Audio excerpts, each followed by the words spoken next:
जनतेचा अधिकारनामा जाणीव हक्काची या न्यूजमध्ये आपले स्वागत आहे। बेकायदेशीर गांजा विक्री करणारे दोघे जण ताब्यात।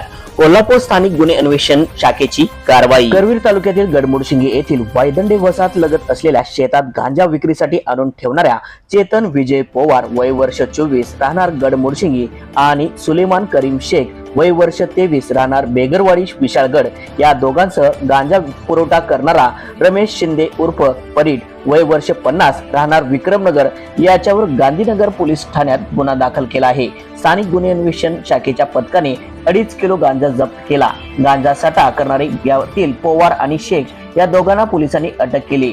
स्थानिक गुन्हे अन्वेषण शाखेचे निरीक्षक रवींद्र कळमळकर यांनी दिलेल्या माहितीनुसार गडमुडशिंगी येथे गांजाची विक्री सुरू असल्याचे पोलिसांना समजले होते। त्यानुसार पोलीस उपनिरीक्षक शे मोरे यांच्या पथकाने रविवार दिनांक 18 दुपारी वायदंडे वसाहत येथील शेतात छापा टाकून कारवाई केली। त्यावेळी चेतन पवार आणि सुलेमान शेख या दोघांना गांजा विक्रीसाठी आणल्याचे निदर्शनास आले। पोलिसांनी त्यांच्याकडून 46,800 रुपयाची किमतीचे सुमारे 2.5 किलो गांजा जप्त केला। दोघांना अटक करून त्यांचा ताबा गांधीनगर पोलिसांकडे देण्यात आला। तिसरा संशयित रमेश शिंदे याचा शोध सुरू आहे। ही कारवाई उपनिरीक्षक मोरे यांच्यासह अंमलदार अशोक पवार, बालाजी पाटील, महेश खोत, प्रवीण पाटील, विनोद कांबळे, आरबी येडगे आदींनी केले आहे।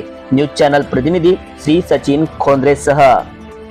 जनतेचा अधिकारनामा जाणीव हक्काची या न्यूज चॅनलला लाईक, शेअर व सबस्क्राईब करण्यास विसरू नका व सदैव रहा अपडेट। जाहिराती व बातमीसाठी आजच न्यूज चॅनलशी संपर्क साधावा। 80 87 820 897।